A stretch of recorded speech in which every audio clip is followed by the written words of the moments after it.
La politique, Antonin, c'est l'ambition de Manuel Valls. Le Premier ministre ne se contente plus de la posture du recours, de l'attente. Il est clairement en campagne et il a choisi sa stratégie, Antonin. Cette stratégie s'appelle la rupture. Oui, Manuel Valls, c'est l'anti-Hollande. Manuel Valls fait même la leçon au président désormais à chacune de ses interventions publiques. Ça n'est pas forcément évident au premier regard, mais regardez dans le Nord hier.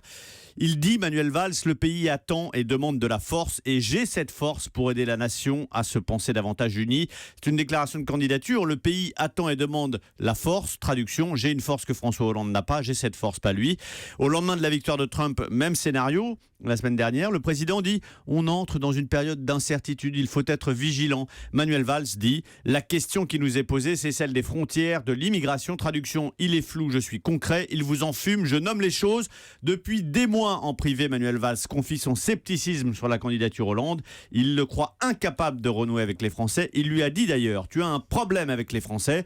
Et quand Valls parle de la honte ressentie par les militants socialistes après les confessions du président, comment ne pas entendre que c'est ce qu'il a ressenti lui-même. Bon, Valls, le candidat anti-Hollande jusqu'à la rupture, Antonin, ça veut dire démissionner jusqu'à la rupture. Est-ce qu'il peut le faire? Est-ce qu'il en est capable de quitter Matignon? C'est trop tard. Manuel Valls a eu des occasions. Sur les principes, par exemple. Au régional en 2015, il était le seul à prôner la fusion des listes avec la droite pour faire barrage au FN. Sur l'économie, les reculs du gouvernement sur la loi travail, il les a assumés. Trop tard, donc. Cette loyauté dont il pensait qu'elle lui serait créditée est aujourd'hui un piège mielleux qui le paralyse. Comment justifier auprès de l'opinion de quitter le navire, à moins bien sûr d'avoir un prétexte solide, des accords politiques manifestes.